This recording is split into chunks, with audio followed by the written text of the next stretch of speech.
ওই রাজু, কিডন্যাপার তো ঘুমিয়ে গেছে, আমার হাতের বাঁধনটা খুলে দে না। চম্পা, আমারও তো হাত বাঁধা, তাহলে কিভাবে খুলবো?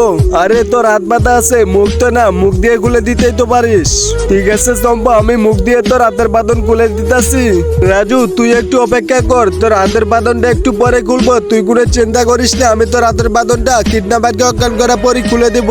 এখন যদি আমি পালানোর চেষ্টা করি, একটু পরে হয়তো কিডন্যাপার আমাদের পিছু নিয়ে আমাদেরকে আবারও ধরিয়ে ফেলবে, তাই দরজাটা খুলে আমরা ভিতরে লুকিয়ে থাকবো, যাতে কিডন্যাপার মনে করে আমরা পালিয়ে গেছি।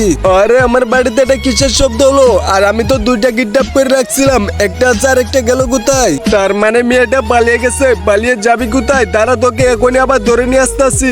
অনেক কষ্টের পরও মেয়েটাকে খুঁজে পেলাম না, তাতে কি ছেলেটা তো আছে, এটাকে এখনই বসের সাথে ফোন দিয়ে কথা বলে একে বিক্রি করে দিব। কিডন্যাপার তো বসের সাথে কথা বলবে, এটাই সুযোগ। এখনই মাথায় আঘাত করে অজ্ঞান করে তারপরে বাইকে নিয়ে পালিয়ে যেতে হবে। পিকচারটা সুন্দর মনে করে থাকলে ভিডিওতে একটা লাইক করে চ্যানেলটা সাবস্ক্রাইব করে দিও।